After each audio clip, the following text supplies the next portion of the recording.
All right, hello, welcome to Adventures in Lollygagging and Friends. We're back tonight. We're playing more TIMEWATCH, I had a question I was going to ask Joe.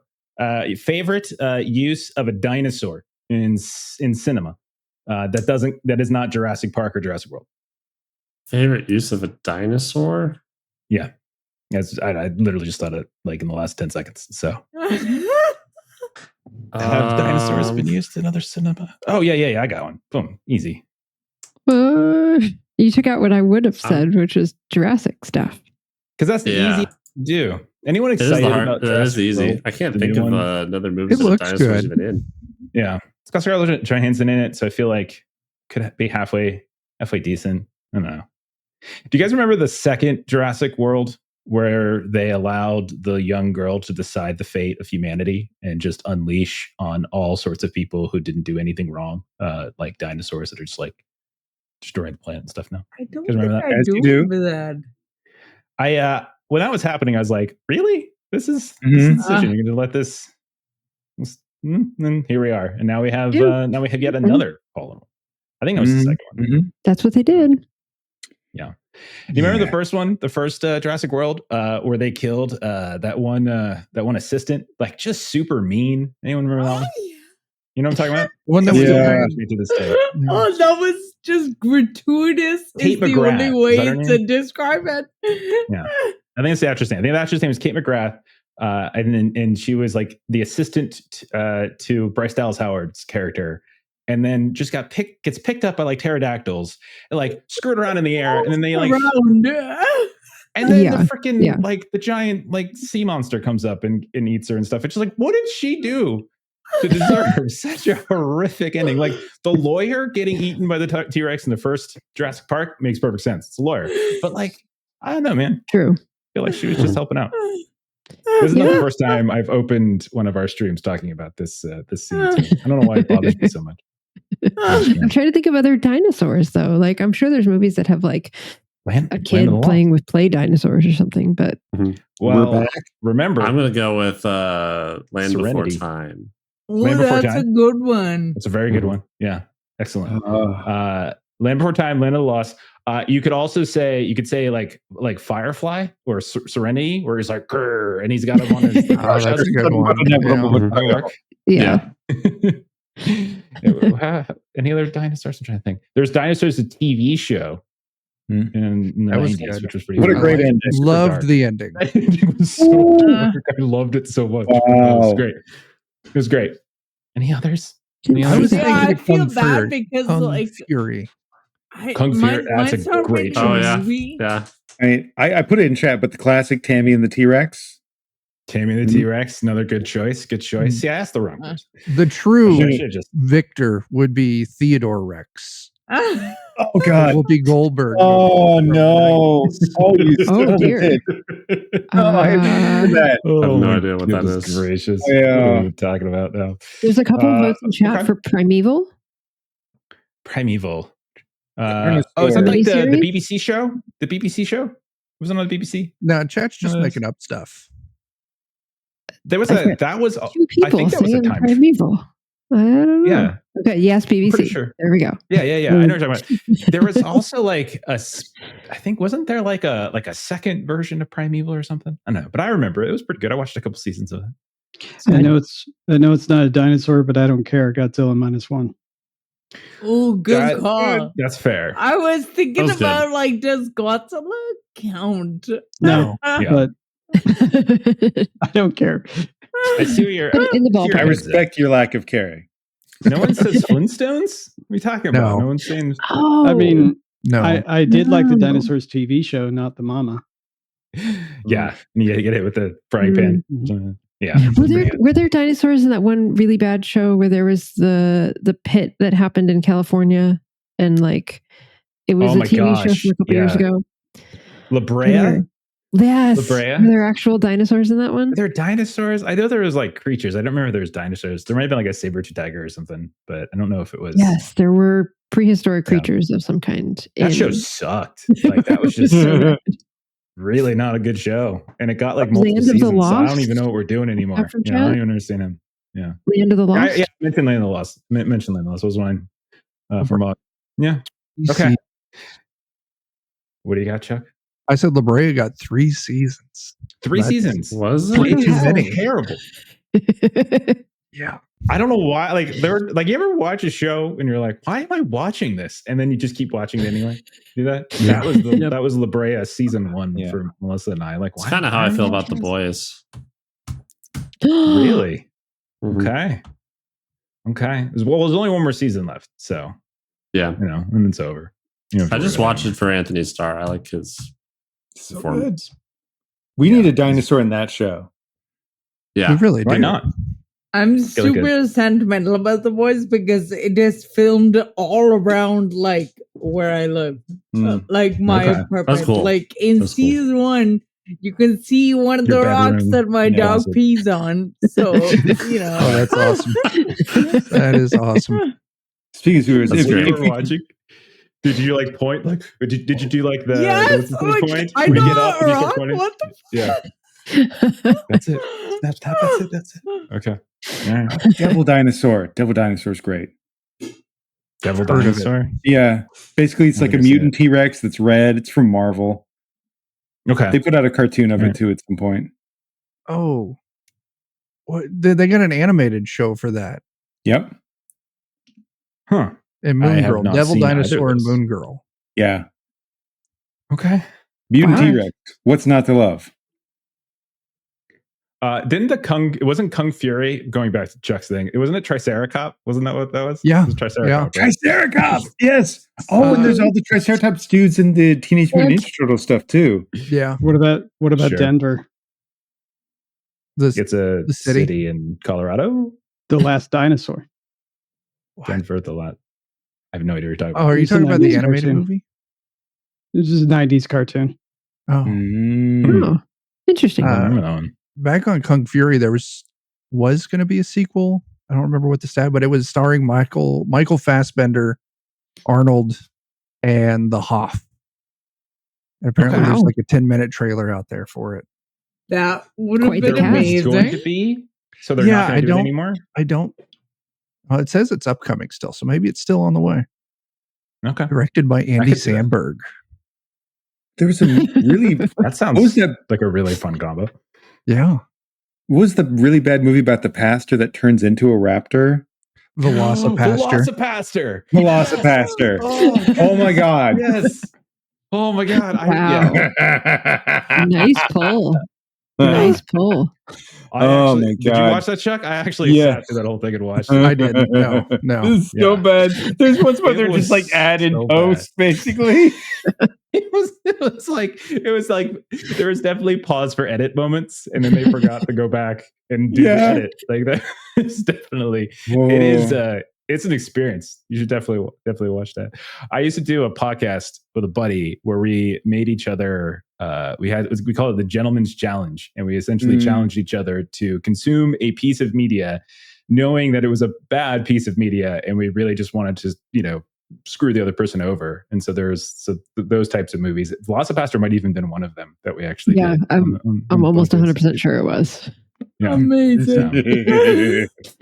That's a good one, too. That's a good one. Velocipaster is excellent. So we've got Triceracop, Velocipaster. We should just do a whole... Okay, once you guys all die, everyone's coming back as a spectacular dinosaur pun humanoid. Right. Okay. I'm in. I'm all about random word plus depression. All right.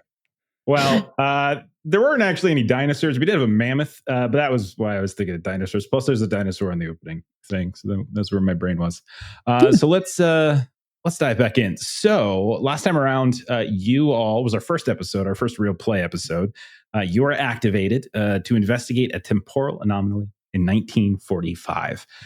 Reports had come in about anachronistic animal activity from your handler. What was your handler's dumb name? What was it? Brian something or other? What was it? It was like super plain. What was it again? Was it Kevin something? I thought it was like Brian. Oh, I should have wrote this down. Yeah. I didn't write it down either, but I will go back and find it. It was the most like it definitely felt like a fake name. It was like the name a person gives just to not get focused on. Anyhow, did you ask me? And I just came up with a bad. Yeah, that's what I think. That's what happened because I threw it at Melissa. Yeah, I knew that was probably a bad idea. That's what you get. Okay, so you heard reports about anachronistic game activity in Tularosa, New Mexico, 1945. So you clocked in. You found yourselves in the yard of a feed supply store in near the downtown area. You heard screams. You saw smoke, and you got all this destruction. And it eventually pointed you to a rampaging mammoth that was on Main Street. Storefronts were being destroyed. Cars were flipped. Casualties all around. Syra, you taunted the mammoth, getting it away from civilians so heroically, but then quickly got stomped. Isra and Sun Tzu, you tried to lure it down an alleyway. Isra, you boosted a truck. Sun Tzu, you used your pacifist as a cattle prod. Thomas, you put together a tranquilizer gun / tripod thing to try to put it to sleep. Jimmy took a shit. That's what I wrote in my summary. I'm not sure if you guys read the summary. Yeah, I saw that. I can't argue with it. Jimmy just went and took a shit. But he did actually learn that the mammoth wasn't the only oddity going on, and that in the true timeline, Project Manhattan was going on and should have a couple days ago tested a bomb in the White Sands testing area nearby, but did not for some reason. So there's some tranquilizers. Eventually, the mammoth collapsed. While chasing the truck, Muck, you raced over. You put this canopy over top of it, and you calmed it down, Crocodile Dundee style, and then kind of got it to trust. So the rest of you then decided to try to concoct a story, and you settled on a traveling carnival, a costumed elephant, and an advertising gimmick that had gone very, very wrong. Sun Tzu even traveled to a Kinko's in the 90s to craft flyers, and then returned and scattered them about the wreckage on Main Street.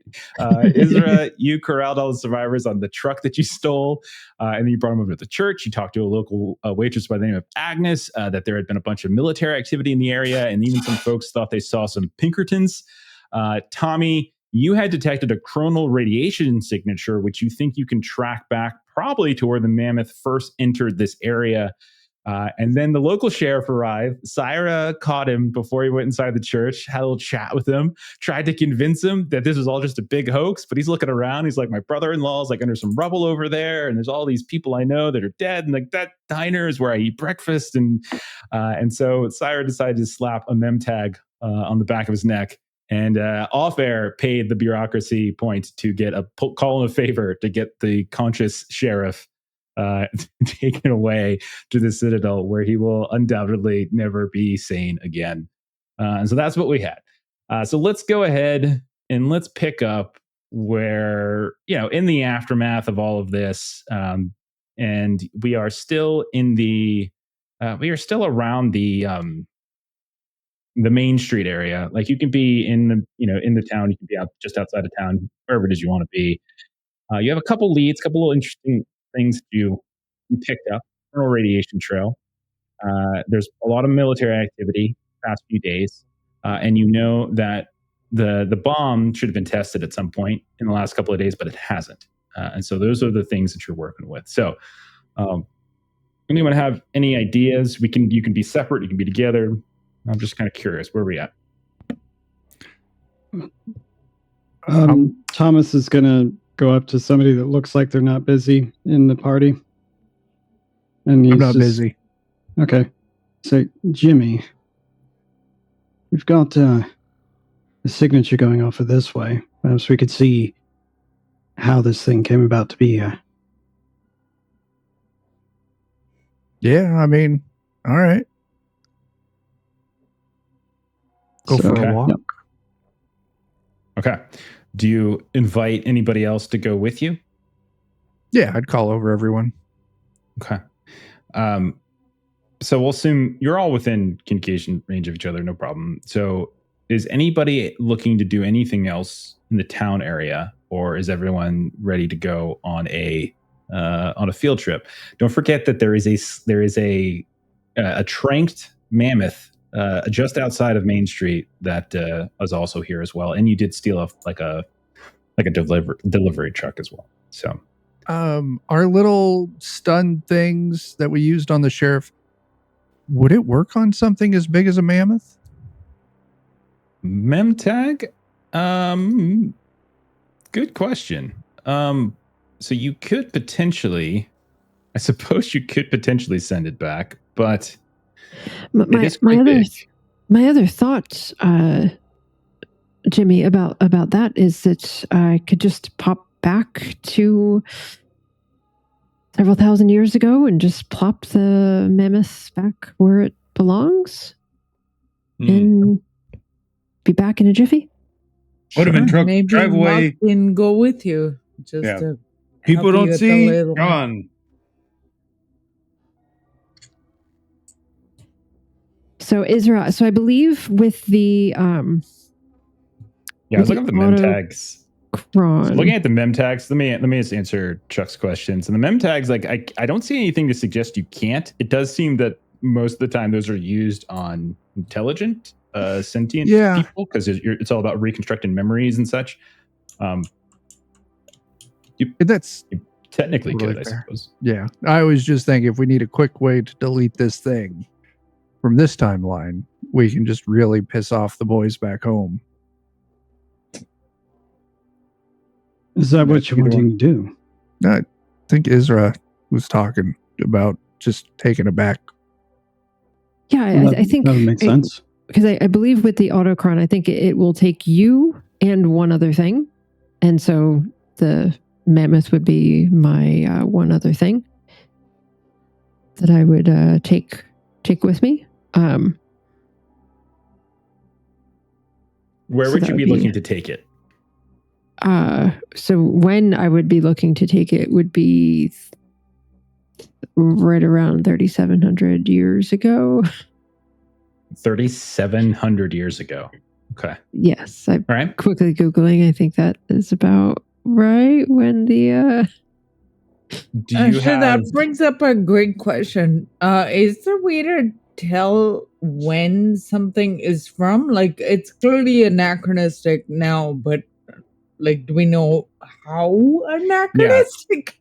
Yeah. So sometimes you can do things like you can assess that's like coronal radiation signature and such, and that might give you some sense of it. Other things might be like the difference in like the air particulates. You can kind of send some of that back to like the Citadel to do an analysis, and they can kind of kick it back. In terms of the mammoth, it wouldn't be hard for you all to figure out that mammoths were, like kind of the Holocene era, like that kind of period. You could potentially do that. Now, the specific year that you probably wouldn't know, but you might know like the era, general time frame. However, Thomas did find it's like did kind of track its signature, and so that does like you can get rid of it, but at the same time you don't necessarily know like where, like how it got here, right? Got it. Like that's still a question. Yeah. Yep. Okay. Perhaps if we go to the source, we can find something. I'm not saying that we would know exactly the year, but perhaps another clue. Yes. I'm curious to figure out why all the military people disappeared all of a sudden too. See if we can track any of that down. I definitely think those are the more pressing investigation aspects to do. If everyone's okay with that, I'll just pop back to that era that our Game Master said recently and pop this mammoth back. Well, going alone doesn't seem like a great idea. So maybe one of us can come with you. And she looks pointedly over at Huck.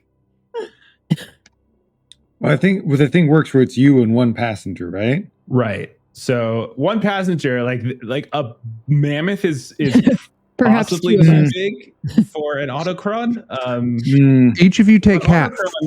Because we would set our autocrons to the same thing. So then, like, it would be you and me and this, because we'd set our autocrons to the same thing and kind of like time our. If we wish to increase our chances exponentially, then shouldn't we all be a part of this? Oh, are we all? That works as well. I just don't want Israel to go alone. So I do think there's something with the autocrons that. Oh, it's 1 to 3 rounds to recharge. So yeah. Yeah, that's usually a combat thing. So you're not like in terms of like their experience, like anyone who's left behind in Tularosa would see you come back like almost instantly. But for you, you would be gone. You'd be back there for like a minute, basically. Okay. So I would say there's a few things I would raise as a question. So an autocron's mammoth is much bigger than like a human being. So I like normally what happens is like this purple like sphere comes around you and you usually, if someone's really close to you, you can kind of get them in that sphere. I don't know that it's big enough unless you try to jerry-rig something. So I probably want like a tinkering roll or something or a hacking roll to try to expand the sphere, which would potentially cause some trouble. That's what I would say. We can go with what Thomas was saying. Find the source, hop back a little bit, stop that source from doing its thing, and then the mammoth was never here. I'm just saying we should go to the source and see and ascertain things so that we can make less of an ass of ourselves. Yes, my only concern is that as other people start to poke around, if they look under the tarp and they find a mammoth, leaving an unconscious mammoth here, and I'm not sure that's the best play. I'm willing to make a hacking spend to adjust that. I would say if you make a hacking spend, I'll say that'll allow you to ensure that the sphere expands enough to encompass the mammoth. Let's say.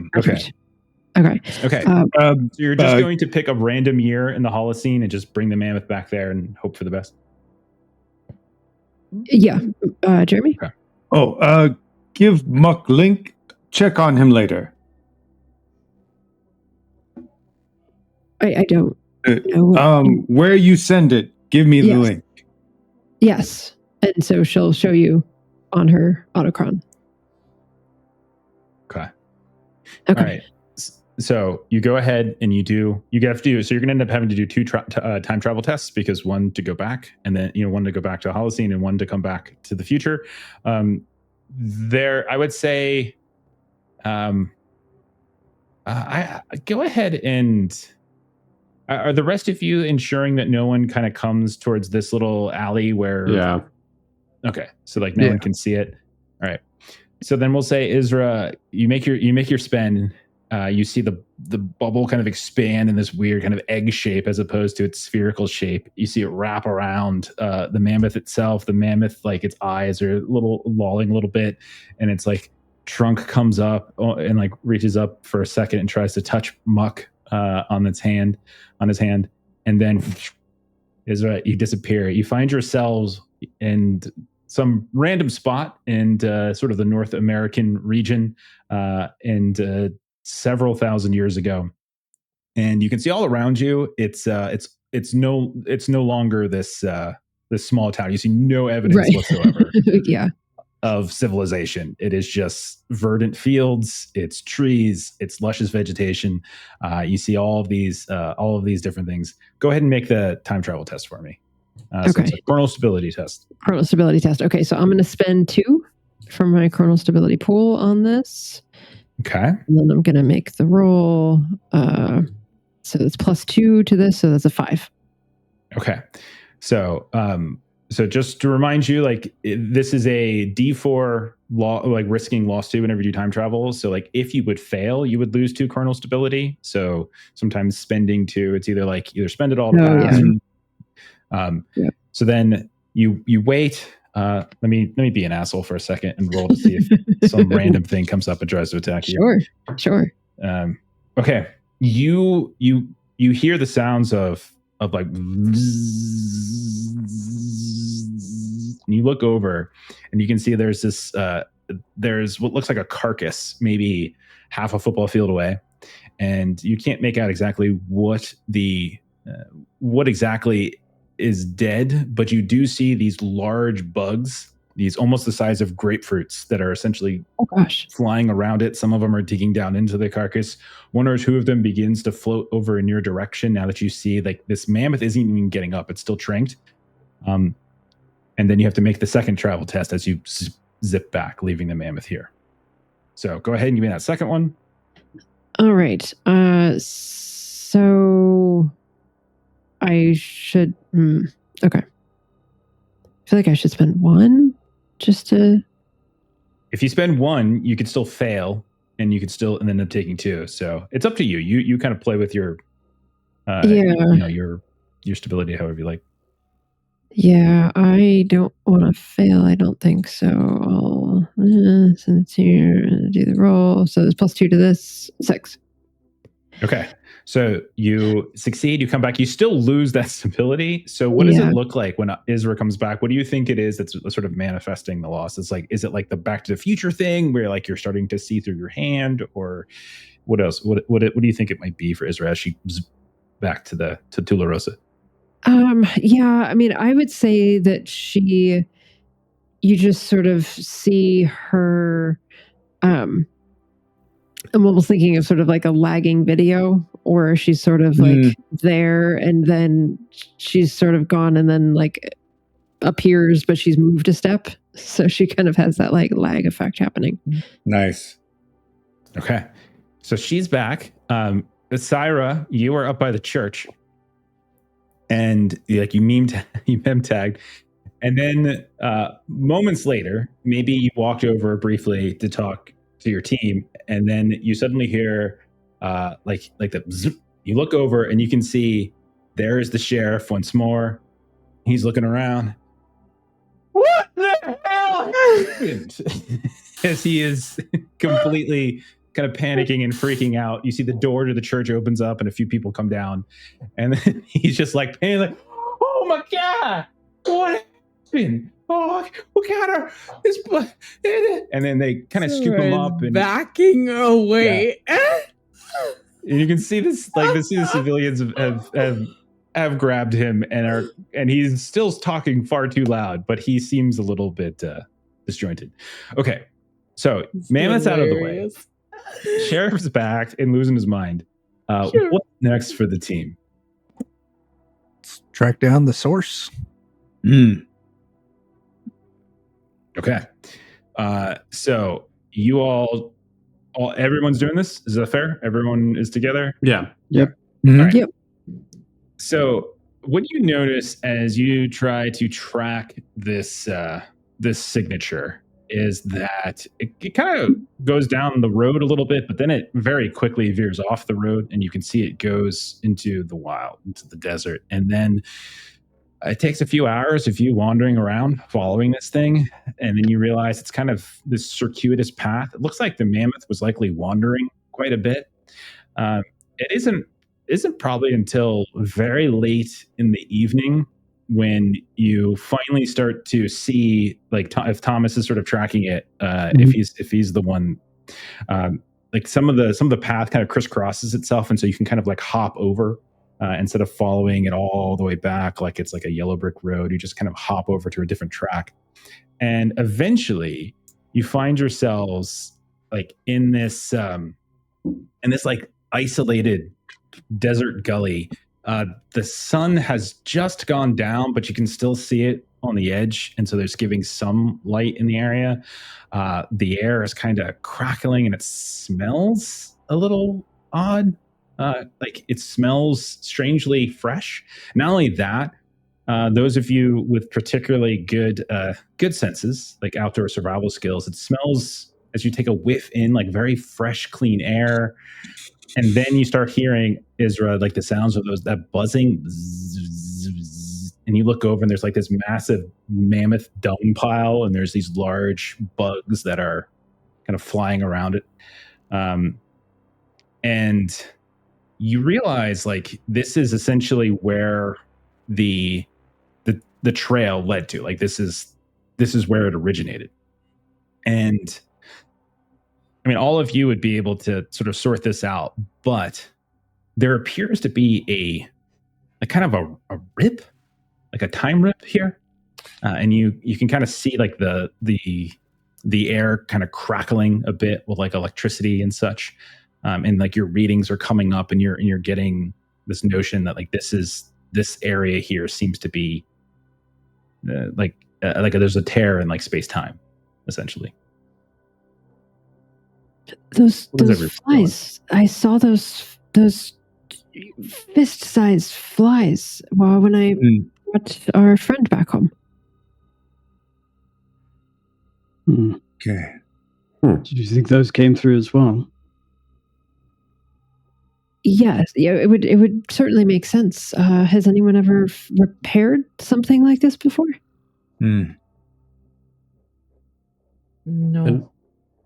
And this is like the same Timecraft, so you would all know that yes, it is possible to repair a time rip. It will heal over time on its own, but it is possible. So mechanically, it would require a timecraft spent, but you could potentially heal it. I've read about it quite a bit. I suppose we could give it a go.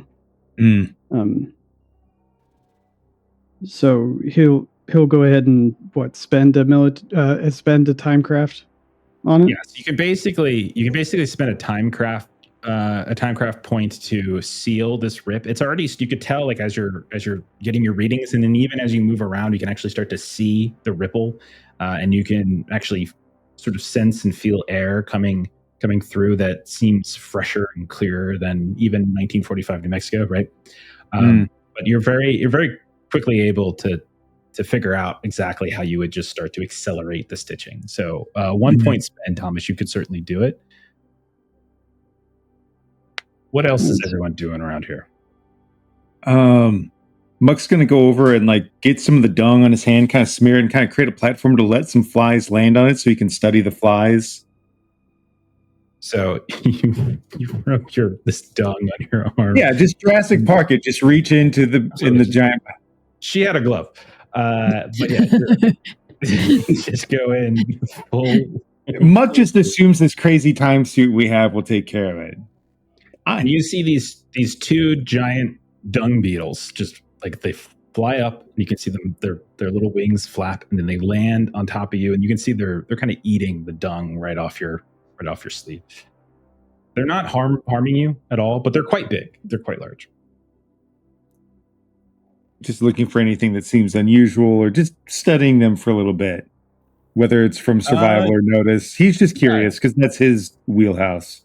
Yeah, you've got the skills to know that this is not a native creature to 1945, 20th century New Mexico. More than likely, this came from the same time period that the mammoth came through. That you can see Thomas over to the side is like got his equipment out and is working to seal this time rip. But it probably came through as well. Nothing too bad. Probably good to send these back too, though. Not they may not play nice with other things around here, but not immediately bad. So you want me to keep it open just a little bit longer? Very well. We could ball something together that they might be interested in and throw it through at the last second so they fly after and leave us alone? Yeah, absolutely. So you ball up some of this dung and you just like hurl it through this rip in space-time that like no matter which angle you look at it from, you can kind of see it, right? And although it's a little bit dark, I'm sure you have like lights and things that are flashing. So like there's plenty of vision, but you can definitely see through that tear, Isra, that the landscape is not dissimilar to where you brought the mammoth back, right? It's not the exact same. Obviously, you don't see him waiting outside or anything, but it's certainly the same lack of any signs of humanity or civilization whatsoever. It certainly looks very, very wild and rustic. Okay. So is anybody doing anything else? We haven't heard from Sun Tzu, haven't heard from Syra or Jimmy. Are you guys doing anything? What do you got? I kind of want to look around and see if there's evidence that there was like testing done here, that there was any sort of like thing set up. Like I know there's supposed to be bomb testing in the original timeline. So was there any like forward base or something that they, like tent poles, like tire tracks, anything I can find that will give me a hint that there was something that used to be here? Do you think you're just using like notice, or are you Like you're just looking for physical signs that something else was around here? Is that kind of what you're doing? I think that'd be a notice. Is that a... You don't have to pick a spend. Spend's not necessary. Okay. Spend's like for extra, so if it's to affect something. In this case, it's just you're looking around. You see no signs of tire tracks. You see no signs of the only tracks you really see are the mammoths. You can definitely see like it's large tracks as well, and then obviously your own your own tracks. But you don't notice anything else. It just looks otherwise just like a middle of like a desert gully. Kind of empty, no one really around. So you don't think anyone's been here. Okay. What about you, Syra? Is there anything you're doing? Nothing particularly. I have some questions about the nuclear testing site, but I don't think they may answer for me here. Well, what questions do you have? Well, I wanted to... Actually, I don't know. Maybe I can do this. If I can, like, travel through time maybe to about a week ago or something and just kind of and land where I think the desert is, my general thing is I'd like to understand what kind of facility it is. Like, is it a military facility that's being guarded by military folks, or is it like a private company with like higher end security? Like, what's going on out there? Okay, so you're okay. So you're trying to time travel a week in the past, you said, but like where is it, like to this particular spot? Like where do you know like where you want to go? Well, so that's the part that makes me think I can't really do it right now, because I know vaguely it's in like the desert, but I don't actually know where in the desert, which is why it's like I probably can't do the thing I want to do. Okay. Okay, so you could do, if you wanted, you're specifically looking for any signs of like where the testing sites could be. One of the things you could say is... And my secondary question is like, what is it? Okay. So Timecraft would allow you, as Thomas is there assessing the closing the rip, but then stopping for a second while Isra and Muck take care of these dung beetles and getting them out of here, right? But you notice something as you kind of pull out your devices and you kind of look at this. You realize like this doesn't seem to be the only anomaly in the area, and that this does seem to, like, this relative like temporal impossibility here seems to be tied to, you're getting like a second reading. You're seeing like this kind of daisy chain piggyback reading, and just triangulating around the second ping you're getting that seems to kind of have been the originating signal. This seems more like a like collateral damage, so to speak. It's about 50 kilometers about northeast of you. Like you're looking at your... Wow. Okay. You get your devices out, you've got your tether tapped in, and you're kind of going through your materials, and you think about 50 kilometers to the northeast of here, there's another strange like temporal reading that has a similar radiation signature as the one that's here, but seems like bigger. It seems more like robust in some way, and this just almost seems like a shard of it. Oh, cool. Sarah is excitedly going to share that with everybody. And her thrill seeker drive is definitely well, we gotta go check it out. We have to go check it out. Yeah, I'm absolutely good with that. Oh, this one was bad enough. That could be absolutely awful. No, it'll be fine. Very interesting. Okay. Jimmy, was there anything you're doing here at the site? The only thing that I was thinking of doing is like using my tether, try and get like an exact like GPS coordinate of where we are right now, and then maybe leveraging some like contemporary history to see if I can pinpoint exactly where the nuclear testing like facility, the army base, is supposed to be at, to see if it's got any kind of lineup with where we're detecting this larger. Okay. Do you want to make a history contemporary spend? Sure. And you might be able to get some really specific information as you start Absolutely. digging into. Ooh. All right. So you're from Cool. like the mid 90s is sort of when Jimmy is alive. And so by the mid 90s, a lot more information about the Manhattan Project came out. Like there's all sorts of details. And even further into the future, in the year of like 2024, like they even made a whole movie about Oppenheimer. And there was a TV show about it on the History Channel for a while. So like all sorts of information started coming out. And so as you start looking at like what you have access to, both just your brain, but also what your tether has access to, what the Citadel has access to, you would know that there is a specific site in New Mexico called the Trinity site. That's what they actually called it. And there was so that is where they had set up the bomb. And you can even, as you start going through some of your materials, you actually start to see pictures of the site itself. And so what they eventually did is they created this like very tall metallic structure. It almost looks like a radio tower, right? And it's got all these different bars and such. And then at the very top of it, there was like a small little hut, and that's essentially where the bomb was kind of dropped and sort of detonated and exploded. And you would know that you would have the relative position of that. Okay. And you would know that it is, it was military, obviously, like there would have been a military presence to some degree, but it was also very quiet back in this era. And then with that information and with Syra's readings, they seem to align. You would think that secondary temporal reading is coming from the Trinity site, but you would also know how to get there too. Okay. Yeah, I'll share my findings, and I will gladly point out the best path to get there. I have one other thing I can think of. Muck. Yeah. Muck kind of wants to look around to look for signs of were there any other creatures here besides the one mammoth?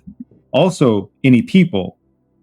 Tag along with that. Does it look if he does find signs of something else? He wants to look and see. Does it look like it's something that came out of the rift, or are there any signs of somebody going into the rift? What are you using? Do you think? I've got both notice and survival. I assume this is probably better for notice. Sure. Okay. One's kind of more tracking. One's more just looking. They're kind of like cousins to each other almost. Okay. Similar to what Sun Tzu found, you don't find any signs other than your own tracks. It doesn't look like anyone with like human feet or boots came in or out of the rift. Like so the only people where there's actual footprints that are near the rift are whoever amongst you got close to it. So it doesn't look like anything like that came out. However, right as you're about to like say to Tommy, like you're good to go, you notice like a shadow in the sky, and you see like a wingspan of a bird that looks far bigger than it should be. It's like a 12-foot wingspan, and it's just sort of sweeping through the sky. And then you watch as it passes over, and it takes this dive bomb down, and it's far too big for the type of bird that you would expect to find in New Mexico. Oh, fuck. What Sure, it's do fine. you see? Wings and the thing and the dive and scrolls up his little. He says giant condor is what he says. Right, that's what we hear. That's what translates. Oh no. Oh, That's not good. Jimmy, is that the direction that we're going in, or is that a different direction than we're going in? Does it line up with where we're going? It's just in the sky, right? Yeah, it seemed more like it was just like praying around, and then you saw it dive bomb and it got something. So it doesn't look like it was like traveling up there. It just looked like it found a new hunting area. Scavenger and lots of bodies. That's going to be a hard story. To be a lot of like really big things around. Do you think maybe they're coming out of the rift or came out of the rift? Yeah. Yeah. would appear. Oh no! Could I trivia to identify it? Yeah, no spend. But once Muck points it out to you, it is a Teratornis, which is a giant condor. It's carrion eater, so you're pretty sure it isn't necessarily going to come down and attack you guys. However, it looks quite terrifying. It has a 12-foot wingspan, and it is very alarming up in the sky. It's prehistoric, for sure. It's unlikely it's just going to sweep down and attack people. It could have, like, more than likely you heard the sounds of like a coyote howl and yelp as it swept down and like picked one of those up or something like that. But it probably isn't a threat to you all necessarily, especially since you're in a group. Should we check to see if there's other stuff around here? Can I use There's my like a same kindergarten temporal nearby. anomaly thing that I just used? I would say between Sun Tzu and Muck, both of them have looked around. You're fairly confident at this point that the only things that seem to have come through were the mammoth, who promptly dropped some dung, and then that seemed to lure some dung beetles through, and then at some point the condor came through. But you look around, you don't really see anything else. You think that's basically it. Yeah. Okay. Jimmy, I think we should probably follow your lead and see what we can get Syra that larger rift. So no more of these fly through that one. Yeah. Lead the way. I don't know Follow if it's you. a rift, but it's an anomaly. Anyway. It might be a rift. This is a rip right here. You guys would know what this is. This isn't something like, you guys have all have ranks in timecraft. You know what a rip in time is, and this is not something made naturally by like an autocron. Something happened to rip this open, and so you guys are more than likely at some point in the past you have been on an operation to repair one of these before. So Thomas, if you want to make that spend, the timecraft spend, you can seal this if that is your desire. Yeah, I did earlier. Okay. Yeah. So you just like see from whatever side you're looking at, this like shimmering Holocene era slowly begin to come together. You see like it just sort of peels together. There's a like little flash of like this purplish light, and then everything looks fine. And it seems as though you have closed the rip. Nice. Go get the big one. He pats the empty air and he says, "That ain't going nowhere." Pat the empty air. That'll hold. And we threw the dung through right at the last second, so all of the beetles followed. So Yeah. we're good. Muck will give Thomas a high five. He gives it right back. Shit all over your hand. I'm a child. Okay. So he you guys then wanna takes his go- hand and he places it on your shoulder. Aw. Now your You guys shoulder- broke up. I We're was still gonna say, I think I see why they broke up. Right. But they still work together all the time. Yep. Their love language right. is petty. Yes. Love language of petty. I love it so much. So the condor remains now as a story of New Mexican lore, but all of you decide you're going to travel over to the Trinity site. Is that the idea? Yeah. Yep. Jimmy's leading the way. Yeah. All right. It is 50 kilometers away to the northeast, so it's unlikely you guys are going to want to hike this, I would imagine. Is that so? We can say I'm perfectly fine if you want to say like you zip back and grab a truck and drive. Like you could do that. You could just teleport. Your autocrons don't just travel through time, but they also travel through space. When you just do a basic teleport, you don't have to do a time travel test as long as you're staying in the same timeline. It's just only when you shift to different time. Oh, teleporting everywhere. Right. Really Excuse me. awesome. I gotta go get something to drink. Are there Teleport any, there, teleport back. Maybe I was wrong. Are there any Jimmy with his, downsides or complications to teleporting? There's every time you use the autocron, there's a minute in between, so like it does have to recharge. So it's not like it's not like Nightcrawler where you're just like every 2 seconds. And we know to be responsible to not just like pop right in front of people that then see us disappearing and like all of those things.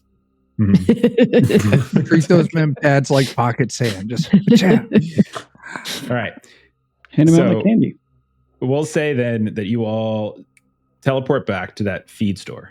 Right. You know, it's safe. You know, there's no one there. You know, it's dark at this point. So there's probably even fewer people there. I'll say, Isra, you had already made the spend earlier to boost the truck.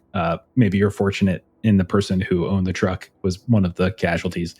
And so you have this truck at your disposal. You can see that as you peek out at the site, you've been gone for a while. You've been gone for hours. It took hours and hours and hours for you to track down that signature. You can see that there's activity here. There's it definitely looks like there's some vehicles corresponding to like the local sheriff's office in addition to the sheriff himself. It also looks like there's other vehicles here. One or two of them might look like a Humvee Jeep kind of deal. They look like military focused. A couple of them look more like kind of government vehicles. Those kind of long black vehicles that kind of drive around with like G-men in them and such, that kind of stuff. So you can see all of that there. There's people up by the church that are kind of getting their questions, like they're being interviewed here and there. You guys haven't been noticed. If you want, you can easily grab the truck. Like you've left it kind of off Main Street. You can grab the truck and you can drive away if that's your desire.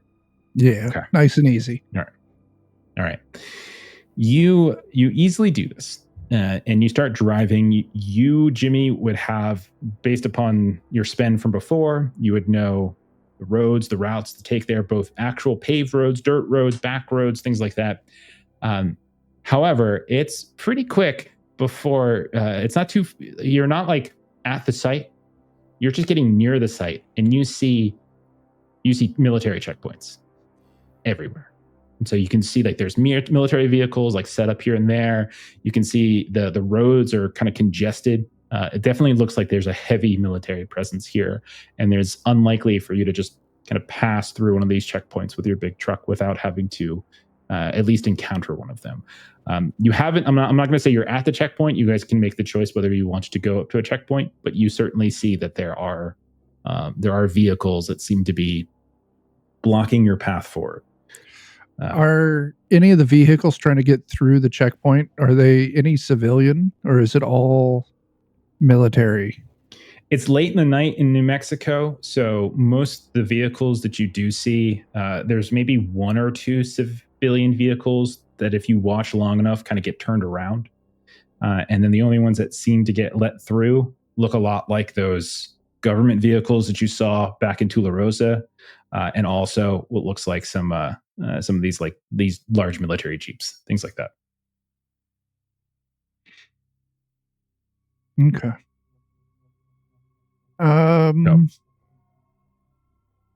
Just going to make this more difficult. And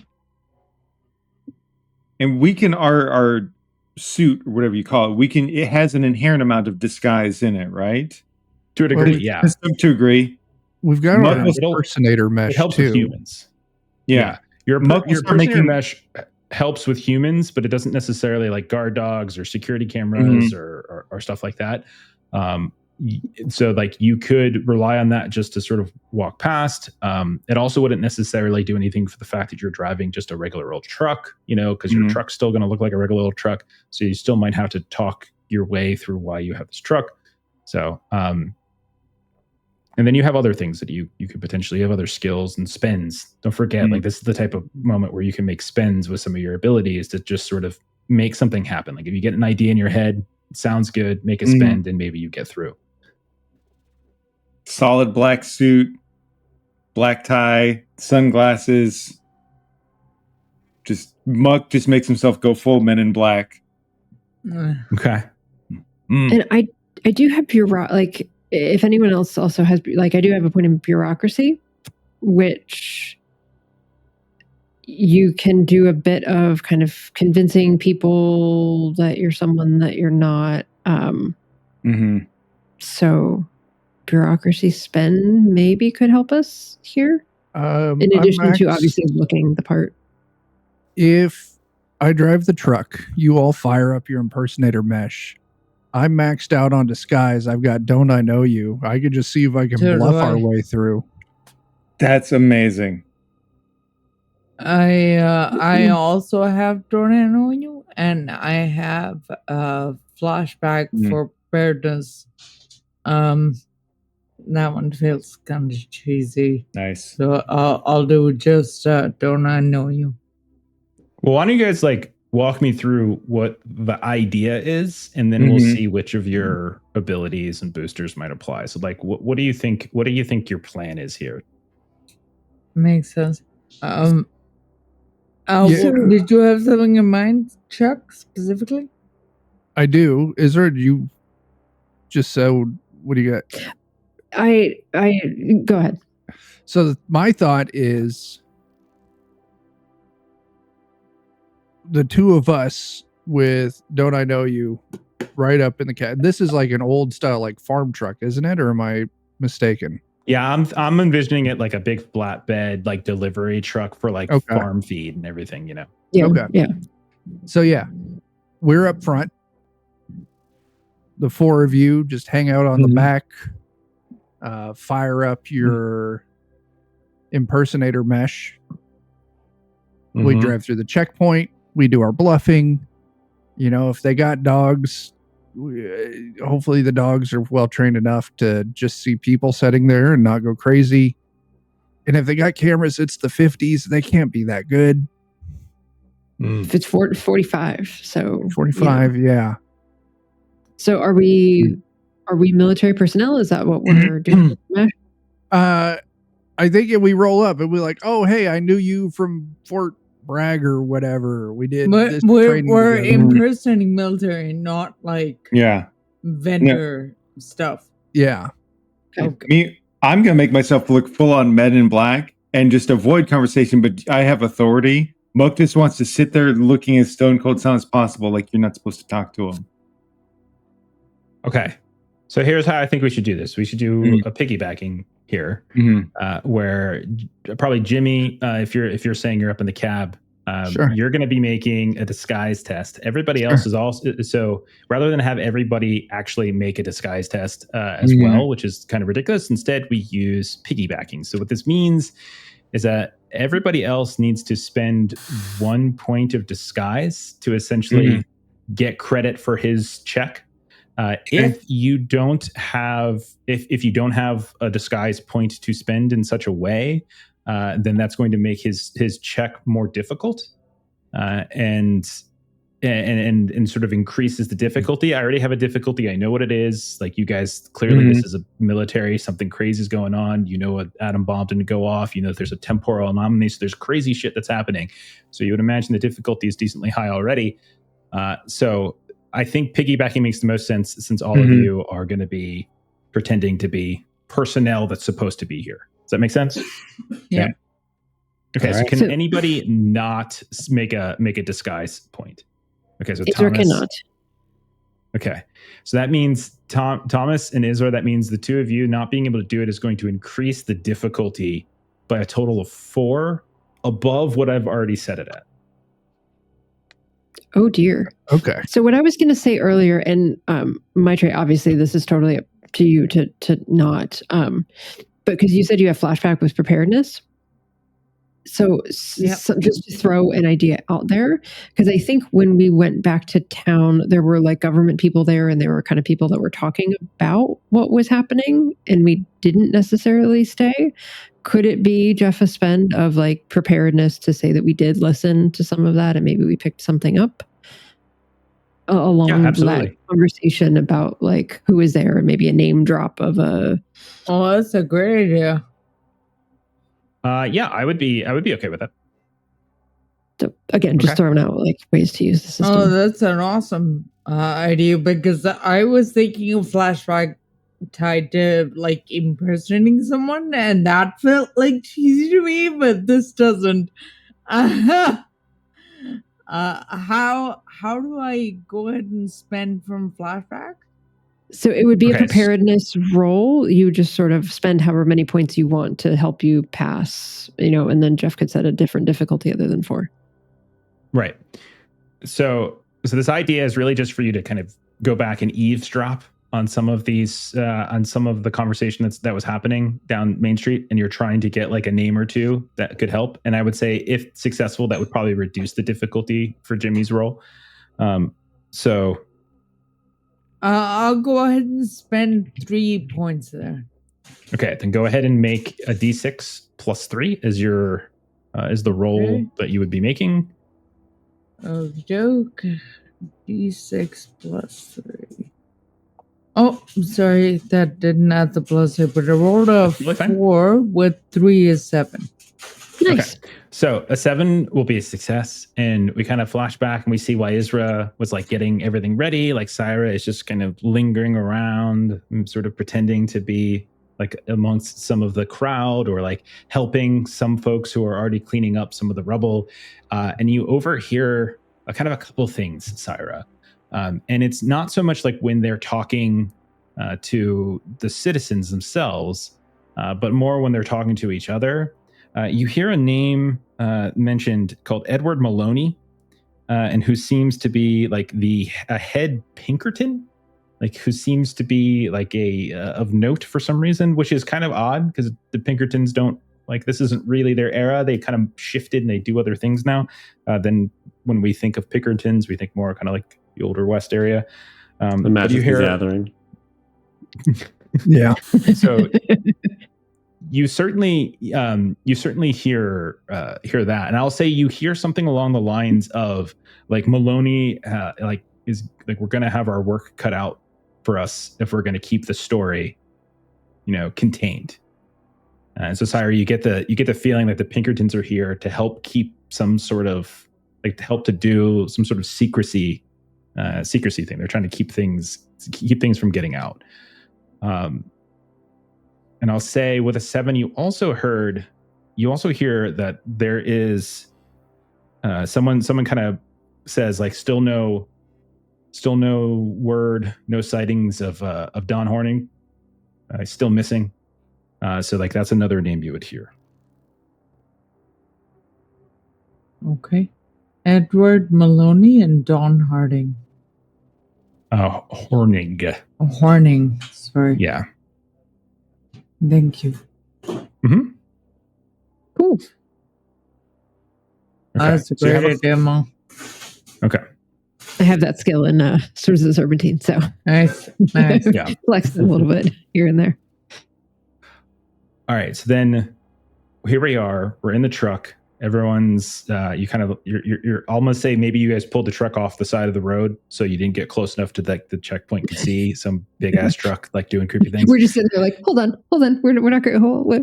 Mm-hmm. Okay. So what I'm going to say is, I'm going to say like that moment is going to reduce the difficulty a little bit. I do have a difficulty in mind. This is still not an easy thing to pull off because you're trying to convince a checkpoint that all of these people are supposed to be here and you're in this truck. So Jimmy, you're going to make a disguise test in a minute. You can spend as many points from disguise as you want to boost your roll. Yeah. You also could potentially spend an investigative point from a different skill, a different investigative point to like increase to get a +3 as well. So like if you wanted to spend something from like notice or whatever, you could spend a point of notice that would give you a +3 in addition to whatever disguise points that you want to spend. Add all that together, roll a d6, etc. Yeah, no, I think that's a great idea. I'll spend the point of notice because I'm trying to leverage the don't I know you, like, oh, hey, I'm familiar with this guard. Try and like, don't I know you doesn't trigger unless you pass this test. Yeah, and that's fine. But yeah, so I want to take in his surroundings, see if maybe I can pick up a few, I don't know, personal notes or quirks or something to try and leverage in. So yeah, I'll definitely spend a point of notice. So Yeah, go ahead. What do you got? We got done. I was going to say, can I spend military tactics to teach Jimmy, like, more or less how to talk to this person. Like, as far as, coaching me on terminology or something. Yeah, terminology, because like the military loves their acronyms, that sort of thing. All right, what I'll do, I liked it. I think that makes a lot of sense. What I'll do is I'll like waive your piggybacking penalty for that. Like that's your way of contributing. Okay. All right. Okay. All right. I'm gonna drop 4 on disguise. So you have +7. You have a D6 +7 right now. Okay. I don't know what happened. +4 plus another 3 on that is an 11. Okay, so the truck, and you can see like these Jeeps are kind of pointed together. You're on this dirt road. You see it's late at night. You got headlights on here and there, flashlights up, and you can see like you can't drive unless you push through these two Jeeps, and so you come to a stop. Jimmy, you said you were driving. Is that right? Is that yeah? Okay. So you see someone comes around, and they're like need some identification. And oh crap, Mendez, is that you? Not like looking at his name tag. And he kind of pulls the light down a little bit.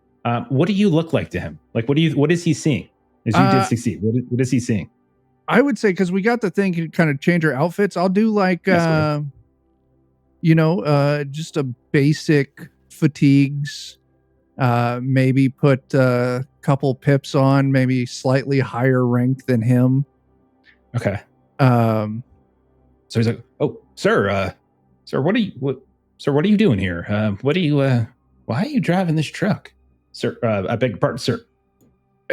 Don't listen. This is above your pay grade kind of situation right here. Listen. No, listen. Okay. Listen. Yes, sir. Above your pay grade. Less you know, better things. Well, don't worry about it, though. A lot of above my pay grade going on right now. This is right in the middle of it, right in the stake. So we were told not to let anyone pass unless they have proper clearance. This is a kind of off the books thing, so I need you to trust me here. Off the books. Yes, sir. You see that big guy in the suit in the back? He looks back, shines a flashlight, and it's all across, like it lands on a few of you. I guess it's Muck, but I think Muck's actually shorter than he's considered. He's big in different ways. It is, in fairness, it is Bob Hoskins in a Man in Black suit. He might be 5'2", but there's a lot of charisma. Yeah. Yes, sir. Dude's a spook. Spook? What does that mean, sir? CIA agent? Intelligence? Yes, sir. Yes, sir. Okay. Yeah. Is he gonna try to figure out what? That's what he's for. Okay, then, and the rest of these folks cleared, I don't know. I was told not to ask any more questions, just to get them in there to see if they can figure out what's going on.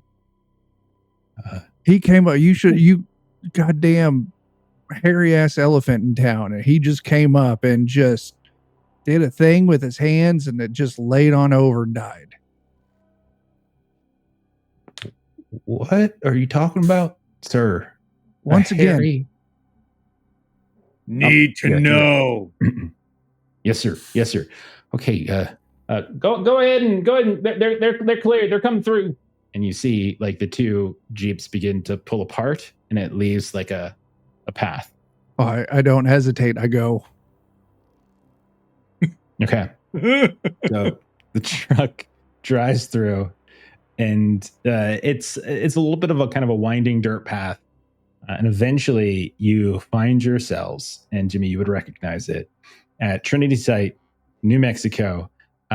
There's like this sort of sort of a kind of a tall like security fence that you can see is wrapped around it. There's all sorts of vehicles, all sorts of lights. This place is abuzz with activity. You can see dozens and dozens of people everywhere. You can see there's like scientists. They've got like their you can see some of them like have that classic like lab coat thing. They've got some of them have like clipboards. Others are using some weird little doohickeys, like kind of measuring the air and like measuring the ground, taking samples. You can see all sorts of actual soldiers, just like the one you just talked to. They have guns ready, and at the ready, they're checking everything.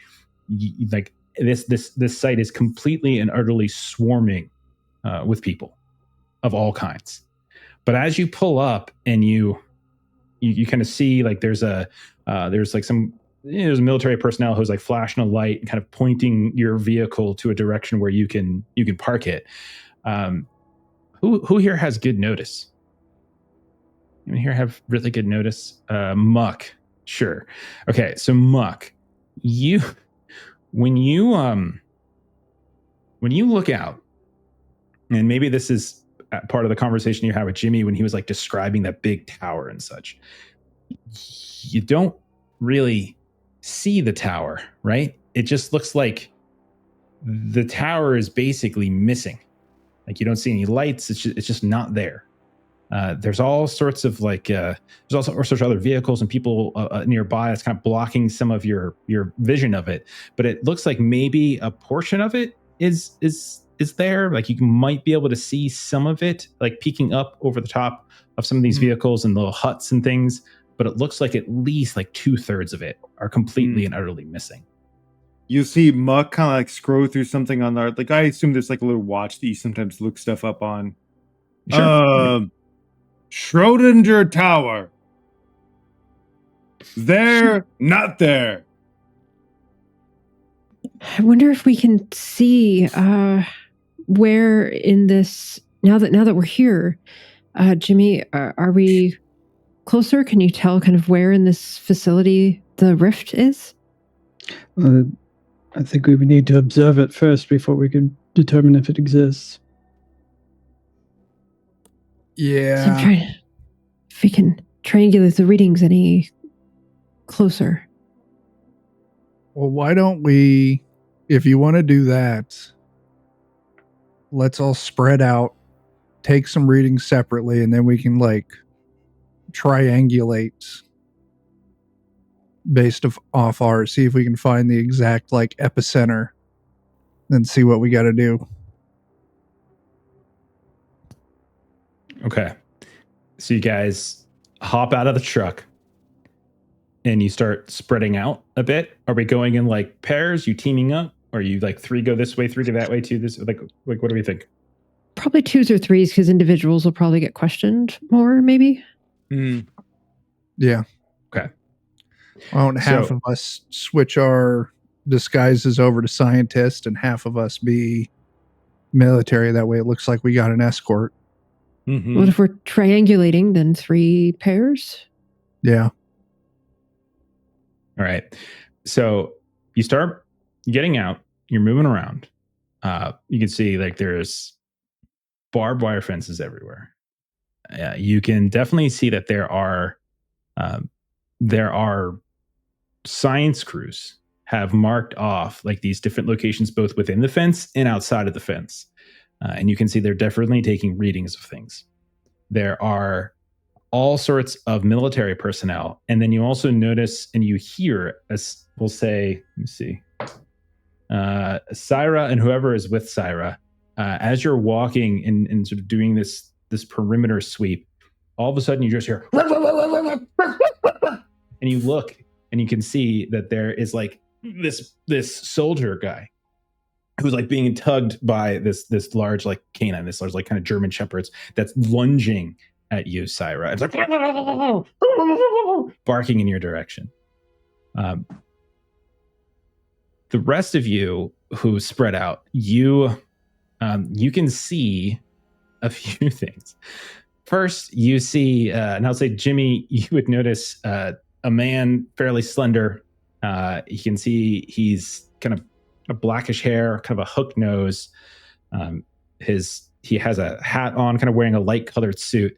You would recognize as Robert Oppenheimer Oh, and you can see that he seems to be holding court with several scientists and military officials in the shadows, because there's so much light here from all this artificial bulbs and such, of the remains of the tower. So it seems to be barely standing, and it doesn't look like it's like, it didn't look like it tipped over. It just kind of looked like it was sheared or just sort of cut, like in like the whole top part of the tower, and like the metal hut at the very top of it, Jimmy, has been completely sheared off. You see no signs of the wreckage on the ground anywhere. There are other huts here and there, kind of scattered about. You can see there's like temporary tents that have been set up as well. And so kind of this is what you guys see. So Syra and whoever was with Syra are currently getting barked at. You see Oppenheimer in the middle of all this, looking very concerned, and you see a missing tower that you know at the very top of that there should be, like, that's the hut where the atomic bomb, the test bomb, was sitting at one point in the last couple of days. What is everyone doing? I would say Isra is probably, like, I've got 2 points in science, so I'm going to say that she probably would, now that we're in, change to look like a scientist and be trying to go over where Oppenheimer is to listen in on that conversation. So okay. Who is attempting to do that? Is it just Isra, or is there anybody else that wants to get close and hear what Oppenheimer is talking about? I'm interested in that. Okay, Sun Tzu, Isra. Okay. The two of you, you could, if you both of you are doing it, I'm going to need an unobtrusiveness test to get close without necessarily raising alarms of any kind, to make sure that you're okay to be there. You can do coordination, since it's just the two of you, or cooperation, excuse me.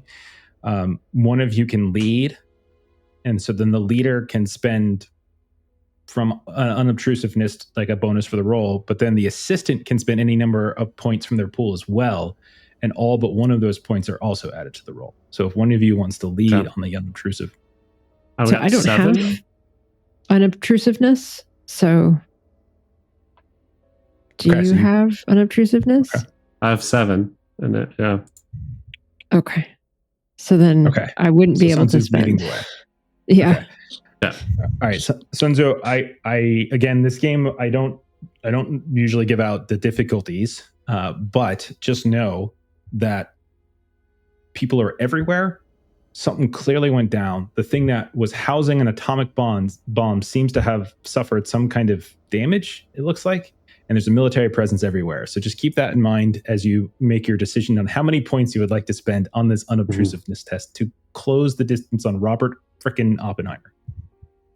Okay. Also, when you said it was disappeared, is it like an orb of just like of nothingness? Like, how clean is the shear of where you need to get closer for that? You need to get, I would say someone would need to get closer to the thing. Right now, you're really just kind of looking at it from afar. I'm gonna spend 5. Okay. 1d6 plus 5 to get you and Isra close. And I rolled a 6. Excellent. So 11. Okay. All right. The two of you close in, and you hear. Okay. So basically, you hear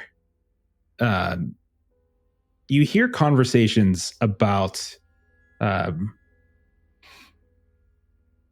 lot of it's just people people checking in and doing like status updates. Still no reports on this. Still no strange findings. We're getting some weird radiation readings, Dr. Oppenheimer, but there's nothing to suggest that it doesn't look like the bomb prematurely exploded. Otherwise, obviously, the destruction would be significant. Still no signs on Dawn. Still haven't found Mr. Horning.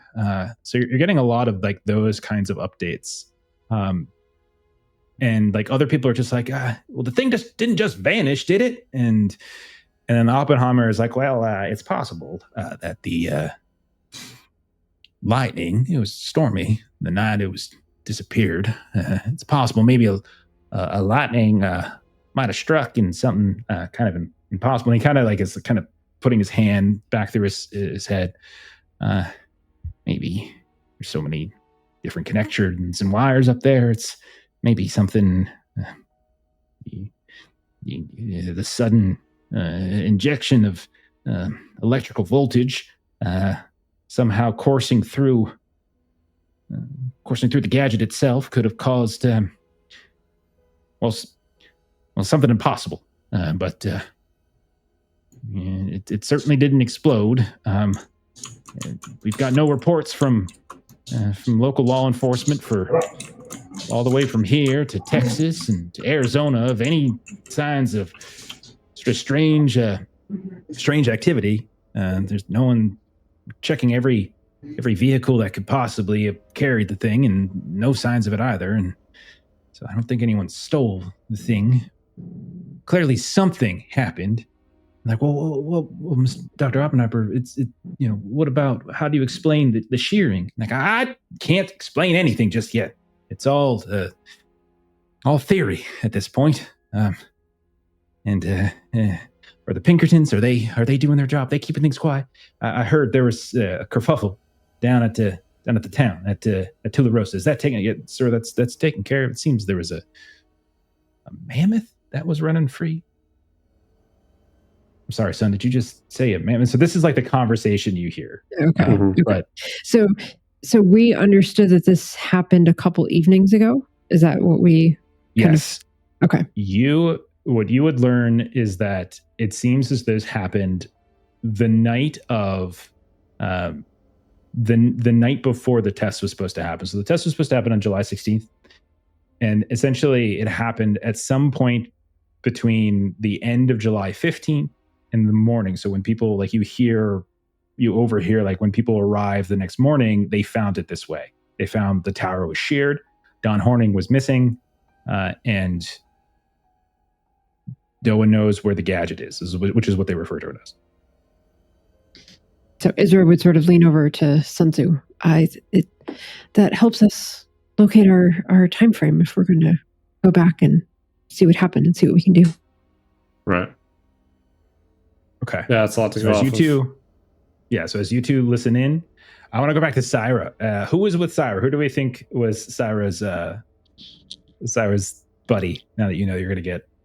I'm gonna suggest either Thomas or Mark because Jimmy has the other. Don't I know you? Okay, fair enough. Okay, so I heard Adam say he'll do it. So the two of you are getting, like, barked at by this dog, and it's just, like, kind of tearing and coming at you. So sorry, go ahead. No, go ahead. What you got? She kind of turns around, puts her hands up, very calm, very placate, like, it's okay, easy boy. If Maloney didn't bring the canine unit or the handlers, that's not this guy's fault. Okay. Sorry, man. Ma'am, who's, oh, goodness gracious, who, down, back, kind of screaming at a thing and just won't listen at this point. Just get him under control. I really don't want to spend all morning doing injury reports. I don't really understand why he's getting so angry. Can I help you with something, ma'am? Down. No, we're just gonna keep going. It's fine. Ma'am, do you have clearance to be here? Are you yes, looking for someone in particular? We have transfer protocols from White Sands. I'm not at liberty to discuss what they are, but if ma'am, you're walking around Mr. on a very... Maloney. Mr. Maloney? Well, Mr. Maloney doesn't have access to this site currently. He's just out on his own job right now. So Mr. Maloney ain't gonna do a whole lot for you. So if you want to go ahead and tell me who it is you're looking for, that would be I could probably help point you to them so I could get this dog to calm down a bit. So is there a particular person? Anything you're looking to do? Yes, what do you look like? Mr. Horning here?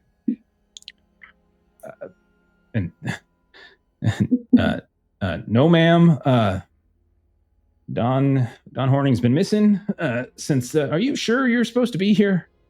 Do you have any identification? Specifically to look for and work with them. you were sent specifically to look for Don Horning. Who sent you, ma'am? White Sands HQ. White Sands HQ.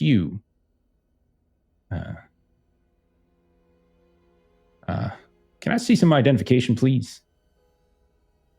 I don't know if any of what I have would have worked already. Like, given that I have the outfit, I don't know if like ID is part of the outfit. I mean, you can do whatever you like. Again, you can use your skills to say that, like, you can use a flashback to say you create an ID. You can say you can use charm. You can sort of point a charm to just sort of like charm the pants off this guy so he leaves you alone.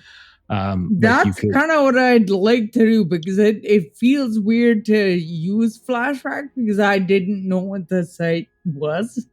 So it feels weird to say I would have prepared for it specifically. But I'd love to use charm if I might. Like, that didn't even occur to me. Spend a point and he'll stop being sus. And how is it, do you think, you kind of talk him down from being so suspicious right now? Do I get the sense that he's like well, no, I get the sense that he's curious and maybe suspicious. You mentioned a name. You mentioned two names. You mentioned the name Edward Maloney, who he recognized, but also says that he doesn't really have like authority over the site. He's just got his own job to do. But then you mentioned Don Horning, and you heard that he was missing. So like when you asked, and that's why I'm kind of raking you over the coals here, because like you knew he was missing. So to say to him that you're here to speak with Don Horning is very suspicious. And so the fact that you brought that up, like you're coming here, you were told to come meet this guy that has been missing from what you overheard several days now, doesn't really track for him. That makes sense. I just sort of meta, like I kind of mentioned that to see if he knew about Don Horning and if people here knew about him, and it seems like they do.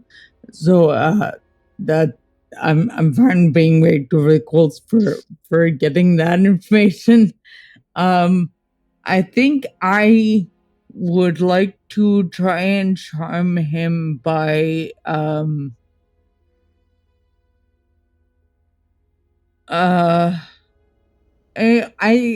think the best way for me to try and charm him is to be like badass, sort of like operative femme fatale type, like very like overtly I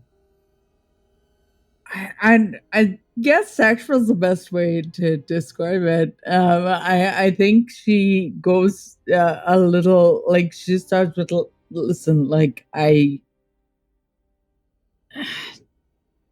really have to do this.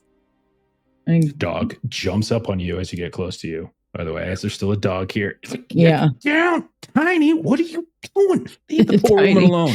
Get down. Sit. I think at this point, go ahead. Thomas is going to step in. He's like, "Hey, pal, I know you're doing your thing, but and this is the translator talking. Hey, pal, I know you're doing your thing, but I was just put on babysitting duty, and you know how it is with these bigwigs coming through. She passed her clearance back there. I think everything's okay. We can just move on here, and you can take care of your business. I'll take care of mine. How about that?" And I'm going to spend a point of reassurance with the. Okay, so you go ahead and spend reassurance. Sorry, you can keep your charm. So don't spend the charm. And so he'll look up, and he's kind of holding the dog down at this point, making sure the dog doesn't jump back up. Just kind of has their hand on the back of their like the collar here and there. But the dog very much wants to leap up at Syra. But at this point, yeah, sorry, yes, sir, sorry, sir, yeah, go right ahead.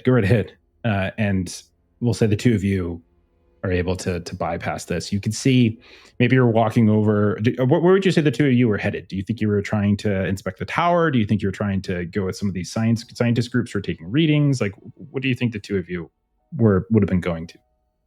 So, Adam, unless you have a reason not to, I would have liked to have gone to the tower. Yeah, I don't have a reason not to. Okay. So I'll say when the two of you get there to the tower, and again, it's virtually impossible for any of you to go anywhere without there being someone nearby. So like there's literally no privacy available to you, but at the same time, you seem to be able to navigate amongst them because you should be here. But like, so be careful when you kind of talk to each other and such and things, because it's possible stuff could be overheard.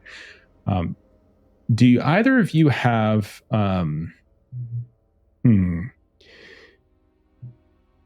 you can say, so you guys have timecraft. So I'll say with timecraft itself, one of the things that you would notice if you're just kind of trying to assess like the radiation is that you're getting similar signatures to the one that you've found from the time rip that you just closed up, kind of the same era, a kind of Holocene era. Do either of you have, Thomas, you have military tactics, you said, right? Mm-hmm. Okay. So you would kind of have you might have a better understanding of what was going on here now that you're a little bit closer. Did you say Thomas would have, is he like a military history guy? Does he like read up on military history and such? Yeah, he does. He's got 2 ranks in it. Okay. Okay.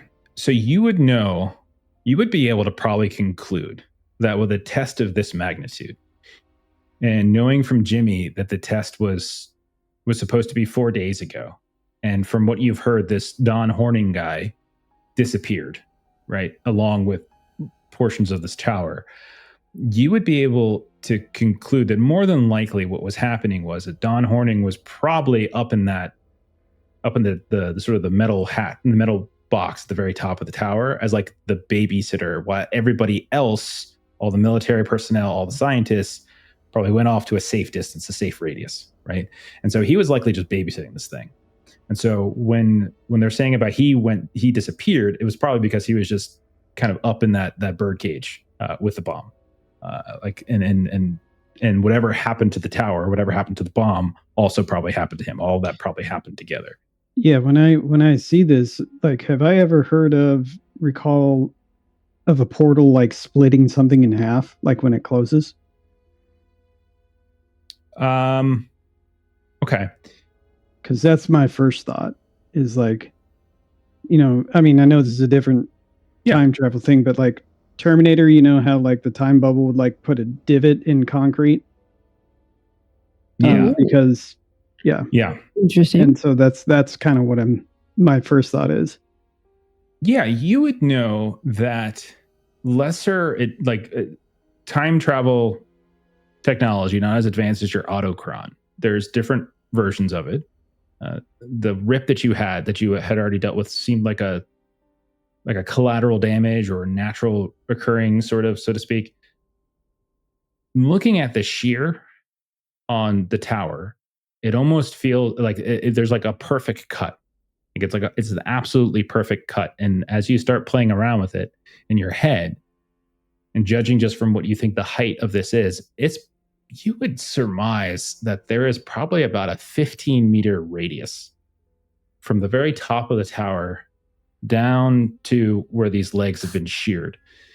And it's possible someone could have used a time tunnel, like a very targeted time tunnel, which is, again, a different kind, where it's just sort of it's sort of like they're just pointing it at a certain place in time, using it, and just kind of grabbing whatever's there. And that is certainly possible considering the readings you're seeing, considering the story that you're hearing, and now what you're observing. It's not the type of thing that's really used very often. It's fairly indiscriminate and kind of dangerous to use because it could take anything, right, that's in the area, but it certainly could explain what's happening here. I'm gonna like lean into Syra and I'm gonna say, think of like I'm gonna whisper really quietly. I think I've got it. Need to go.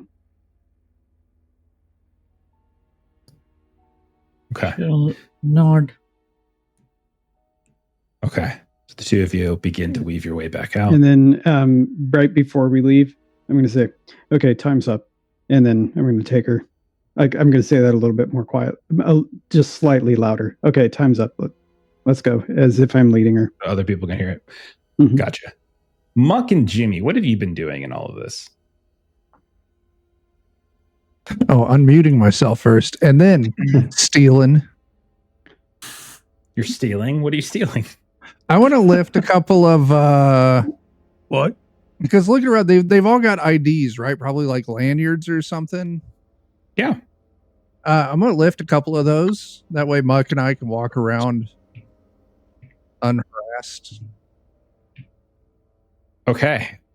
Sure. This All is going right. to be a test to do so. You're looking Oh. at, what's it called? Burglary. Yeah, it's burglary. Yeah. So you're just trying to lift off of some people, like, you know, maybe since we haven't talked about them, there's there's groups of scientists that are literally like taking readings of the air, they're taking readings of the ground, they're taking readings of the various buildings and tents and stuff around it. They're taking readings of everything. And so like you can see a few of them are like huddled around. Some of them are looking at like these print-ups, and like they're kind of flipping through these clipboards, and others are just kind of holding up some of these dirt samples and such. And you're just going to try and just like snatch a pair of those. And you want two of them. I would like to help with a distraction. Okay. Like, I want to lean into my intimidation because there are strange giant flying birds around here and there's nuclear experimentation. Muck will start talking about bird flu and strange interspecies like sickness. Bird flu! Condor! Ah! It's sick, you sick, children sick, all die! Which So, sounds like I'm theorizing that the influenza virus is going to mutate with the introduction of. so you see like this guy who's like digging up this dirt, and he's like, well, and he's still dressed really, like Bob Hoskins in Men in Black suit as well. It's a very interesting theory, sir. I don't know if bird influenza is not necessarily a culprit for what's befallen this here, but that is very curious. And now he thinks you're crazy, but at the same time, he did look up at you and he is kind of distracted. So you kind of get what you want. So Jimmy, give me a burglary roll. Spend how many points that you want to spend before you roll it. With difficulty in mind. Some dude in the government. I got a 7. Look, 7 is enough. So dumb. So you snatch this guy's little ID, and you snatch another person's ID, and so you have these two IDs on you. No problem. So you have these two science IDs. Like they're both scientists that are working for the military. Okay. Nice. Nicely done, Jimmy.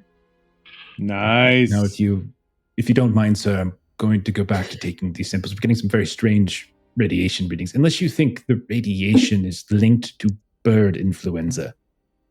Radiation? Mutate? Oh, stupid. Interesting. So what you're saying is it's possible the radiation could mutate local wildlife, and in doing so, perhaps create a more virulent strain of bird influenza. Why you paid big bucks? Well, my salary it's really not appropriate to talk salary in friendly company, sir. I just we all shit pay for what we do. I hear. Really, I would think people of your background probably get paid a significant for amount. Divorce. Nothing. Oh, I'm very sorry to hear that. I too am a hopeless romantic. I've been divorced twice, as you can see, widowed once. So I know how fickle love can be. Have to go, but give you a hug now. Oh, yes. And so he gets up and he shakes your hand.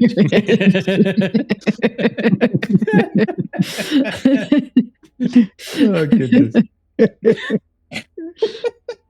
Okay. So you have a moment with this random scientist. You have his I feel bag. like Jimmy could have like taken the pants off of this guy and he wouldn't notice. Like, He grabbed it his was wallet such a while I was at it. Just take Yeah. everything. I'm just going to go ahead and write down virulent radioactive bird flu for no particular reason. All right. Okay. Was there anything else the two of you were looking to do? You have these little cards. Yeah. Anything else you guys are looking to do? I was still on the plan that we're going to try and do triangulation. So Oh, I'm yeah, just going to yeah. take some measurements, see if I can. It looks pretty obvious. The sheer tower. Probably. The big missing section of the. Yeah. What am I But going to do? for science, Yeah. we should check. Yeah. Okay, you have timecraft. All that is good. I would say you would probably come to a similar conclusion that Thomas has, and that it does seem that some kind of temporal device or temporal incident happened here. It doesn't seem to currently be happening the way the rip was opened. Whatever it was has been closed. It does seem, though, that there are kind of particulates in the air and in the area that suggest like the Holocene era, like the same basic era that the mammoth came from. So all that does seem to be the case. And so you're pretty confident that it's right where that tower is, and over top of it and in the air around it is where some time event happened, for sure. All right. Okay. Is anybody else looking to do more at the site? Your disguise tests work great. You guys have like charmed your way around here and there. You know what we've been forgetting to do is stitches, by the way. Yes. So we totally forgot to do stitches. We didn't play for 2 weeks. This is what happens. So I think Jeremy should get one for the ridiculous thing. I think Jimmy should have gotten one for the idea of kind of tricking the what's it called? The guard. Mendez at the Guards. checkpoint. Yeah. I think that was really fun. What else? What else do we have? I don't know. And don't forget, you guys give them to each other. So it's not just me giving them out. It's like you guys give them to each other. So if there's other things. And remember, you can use these for a variety of reasons. You can only hold 3 at a time. They clear out at the end of a Refresh session. So you always stuff. get to use them to refresh your general ability points. And you can also use them in combat to help additional damage or reduce damage should we come to combat. Okay. So do we want to say that you guys have regrouped by the truck, or was there more that you were hoping to accomplish at this site? I'm good with the regroup. Okay. Agreed. Yeah. Okay. Yeah, You guys and I would specifically like to share that Maloney was someone they were talking about in town, but doesn't seem to have any authority in this facility. Yeah, it definitely appears Son and I were able to hear the time frame of when this occurred. Sometime in the evening of the 15th, before the morning of the 16th, was when it was noticed. So, do we go way back in time to see if we can find a bomb? Because I'm guessing if they time tunneled it back there, it's probably so they can do something with it in peace. Or do we go last night and watch them do it? If we know this is where the time tunnel point was, we just follow time tunnel back to where it started? That's what I was wondering. Can you is a time tunnel something that was set off from a certain location? So just like we tracked the molecules here, can we track where the time tunnel was physically initiated from? Dig here and there, start here, go back. Both Jimmy and Thomas would believe it's from the Holocene era. So from literally thousands of years ago, the same time in which you brought the mammoth back to.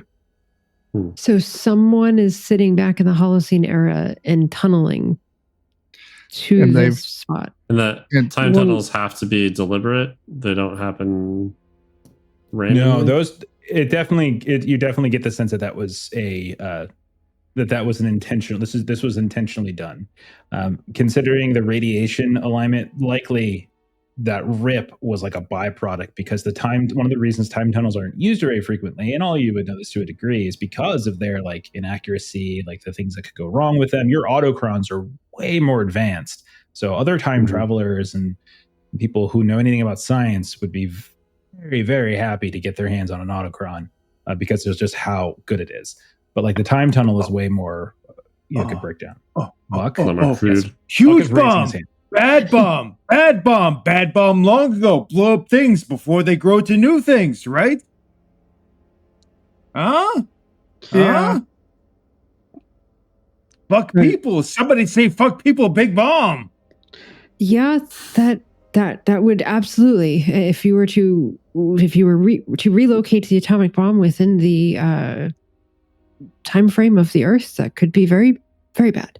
Well, I think that, this is a time tunnel, and with seeing as how, where the lines were and where the rest of the tower would have been, I believe that it was targeted directly at the top, and that whoever was inside of it, who you asked about, I forget their name already. Don Horning? Yes, Maloney and Horning.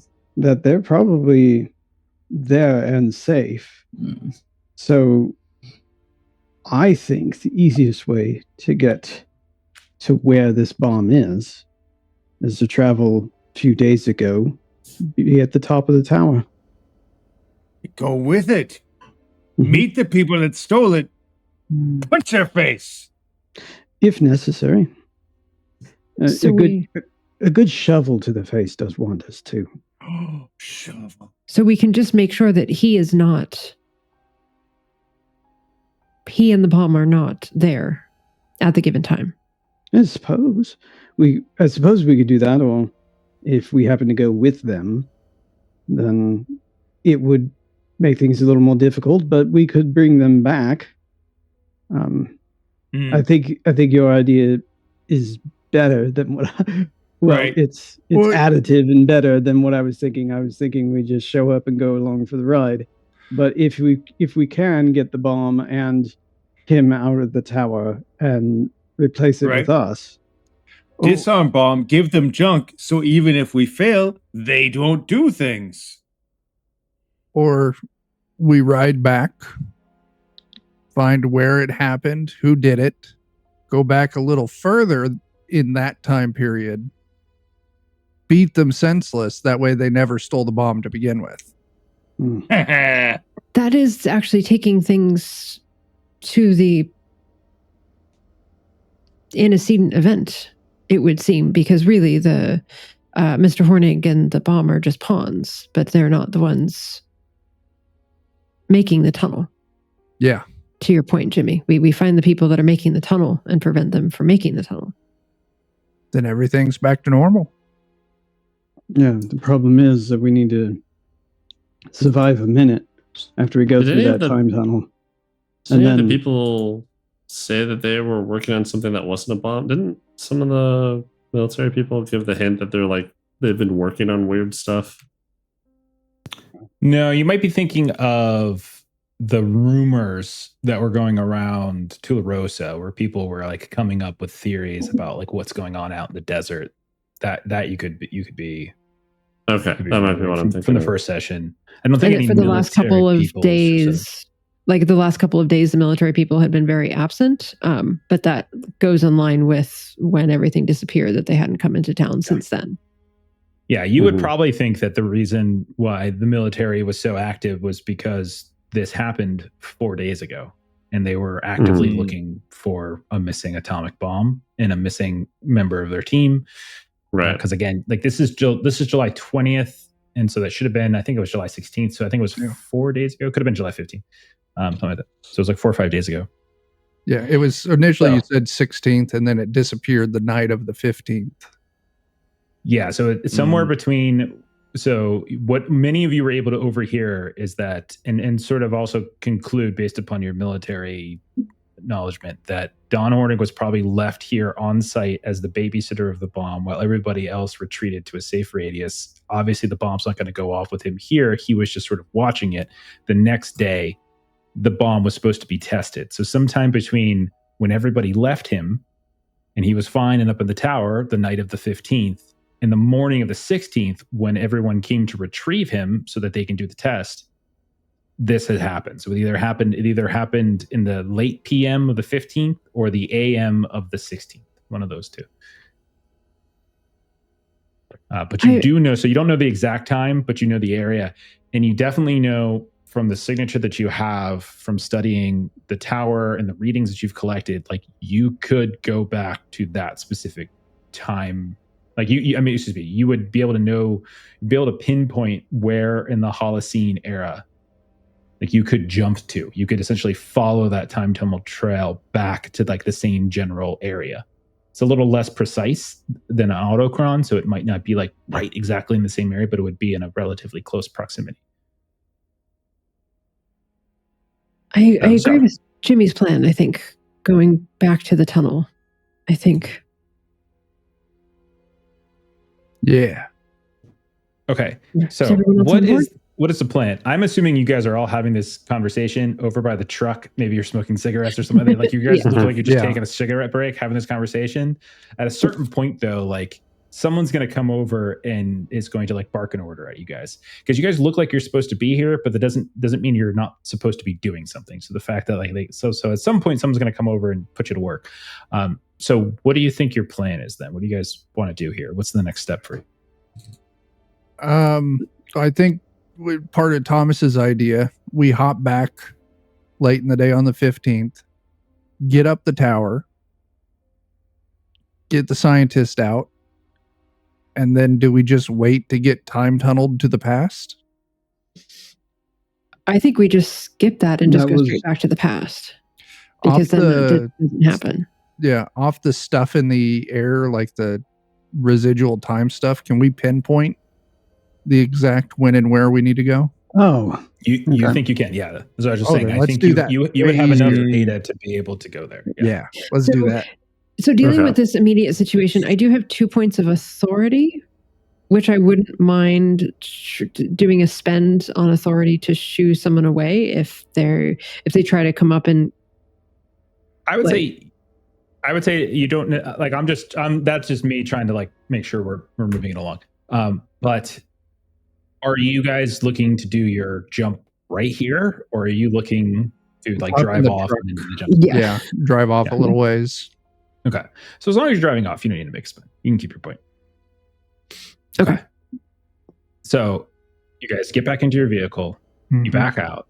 You go through the same checkpoint. No reason to redo any other points. You see Mendez is still there and kind of like waves at you as you go past. And you guys drive back onto the dirt roads into the dark New Mexico desert.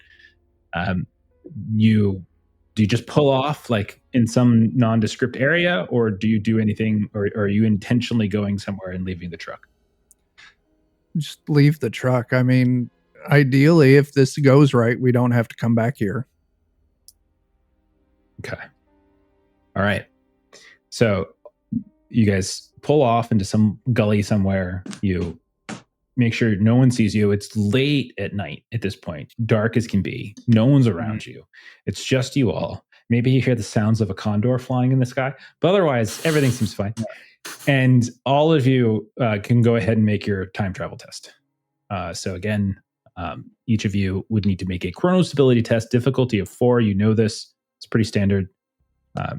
You can spend chronostability if you want to get a bonus on it, but just remember that the failure of this would be a loss of 2 chronostability. So kind of choose how much you want to spend, not spend, risk it, etc. So it's unlike, like you guys will almost always during a mission lose chronostability, like because you're just playing around in time. It's just going to happen. Like been spending earlier. Afraid of. Really think about that. I'm grounded. Okay. I've got 4 auto successes. Muck is good. Yeah, Muck is he's your reality anchor. Okay, I'm down to 2. Syra, it looks like it looks like you failed. Is that right? Did I see No, that I had spent 2 points, but I wasn't able to roll it with that. Okay. So it's 2 plus 2. So I would just say, like, when you guys do the roll for this, don't spend 2 points, because 2 points is the same thing as you'd have fail. to spend 2 anyways. Oh, okay. Yeah, Then Right. I as before was, the it session, doesn't matter. not catching up. Yeah. Make the roll, maybe succeed, and then spend the 2 if you need to. Yeah. Right. So like Okay. so it's always kind of it's kind of up to you. Like I would say, like it's a 50-50 chance whether you succeed, because you just need a 4. So, but I think Syra, either way, you're losing 2 chronostability. So Syra, go ahead and lose 2. Okey-doke. Sun Tzu, how did you do? I failed. And so I'm down Okay. to 2 chronostability. Excellent. And don't forget, by the way, you all can heal some of this if you Mhm. can, talk to them. If you take some moment, you take a little side scene, and Muck kind of treats you. Isra, how'd you do?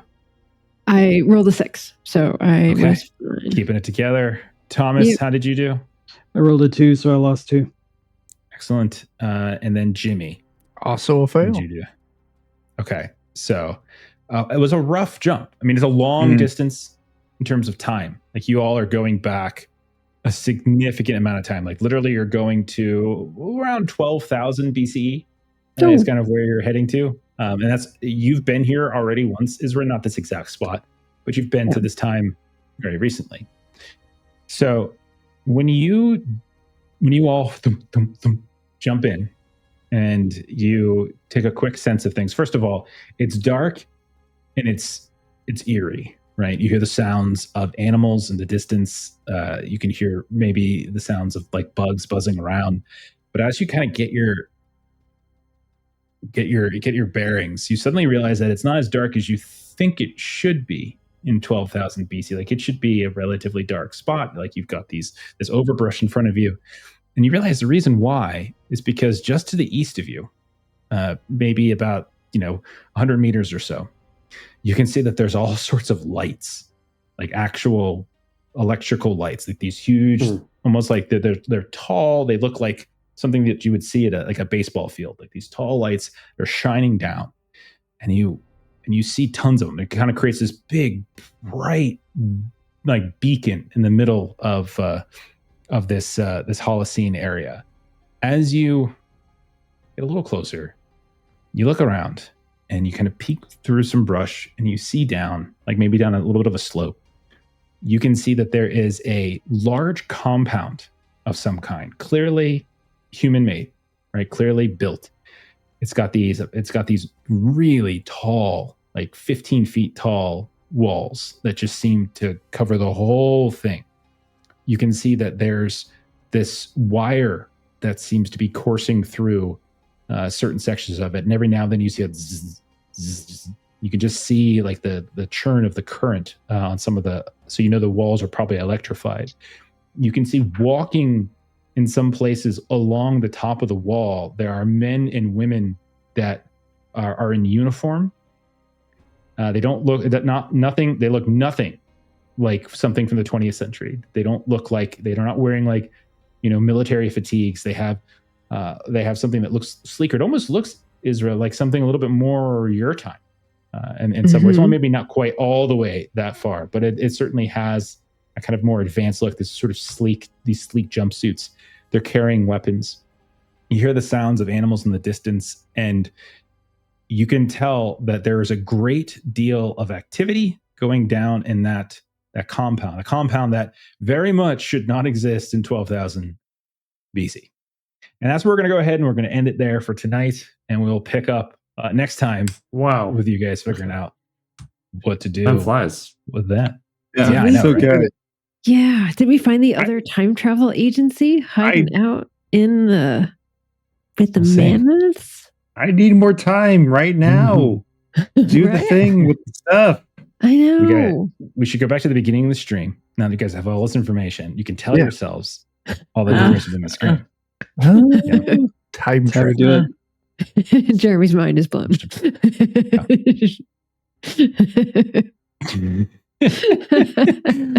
All right. Okay, that's it for the night. Let's go ahead and do some closing plugs, and then we will get on out of here. But we'll be back next week with more Time Watch. We'll figure out what's going on. As we are, you guys have gone to 1945. You've gone to roughly 12,000 BCE at this point. And then we were outside of time at the Citadel, which is fun as well. Let's go ahead and do some closing plugs. Let's start with My Trey, you've been making some videos lately. Where can we find them? And what are My Trey plays games on YouTube where I make system agnostic or multi-system tabletop content that centers the GM and player experience. Excellent. Fantastic. Joe and Chuck, got anything going on with Defenders of Cobalt? Wednesday, we're doing Savage Rifts. Fridays, we do our Cyberpunk game. It's Always Sunny in Night City. And then eventually Joe gets to do something. Mm-hmm. Yeah, not this Saturday, but next Saturday. Should be some Salvage Union. Awesome. Fantastic. Let's see. Adam, what's going on with Cannon Otter? Well, we just recently put everything in to order some proofs of Skin City. So they're in production right now. So soon we'll have proofs, and then we can deliver them to our backers. But in the meantime, there's always good old Teenage Odyssey. You could buy that, and you could get Chuck a chicken nugget. Be very kind. I'm sure he would like that very much. I would. Mm-hmm. Okay. Awesome. I also been seeing like Chuck pop up on a lot of my YouTube feeds lately. I've been seeing some kind of like little promo videos and interviews and such. Yeah. I don't remember any of them. Seeing the full Chuck. We're getting like the full, like not just like this tiny little piece of him. It goes all the way down to his waist. Seeing titties and everything. Yeah. See his legs, thank God. But all right. Let's see. As for us, first thing I'm gonna say, Huckleberry. Check out huckleberryrpg.com. Our friend Steven has been making this wonderful horror Western game. So you should take a look at it. Hop into the Discord, give it a try. It's got a quick draw edition, and it's going to be up on BackerKit later this year. So you can kind of see if you like it now. And then in terms of our streaming schedule, tomorrow night, Tuesday night is our next stream as we are starting up a brand new game, Mystery Flesh Pit National Park RPG. It's a very long title. It's about we're playing park rangers in a West Texas Flesh Pit National Park. That's what we're doing. So we're making characters tomorrow night. We might play a little bit, but we're doing that tomorrow night. Thursday, we've got I think Swords of the Serpentine starting up a brand new arc, the final arc. As we weren't sure last time if we were going to make it, but we did. Things went down, and so we got one more arc to see whether or not the family can finally break this curse that they've been long suffering under. Friday this week is a Dragon Bane week, and Saturday I think we should be getting back to Call of Cthulhu, and so that's what we got. All right, I am going to raid somebody here, so I'm probably going to raid. Let's see what we got. Let's do like I guess we could just do Blackwater D&D. So go ahead and follow Ray. Have a great rest of your night. We'll see y'all later. Goodbye. Bye.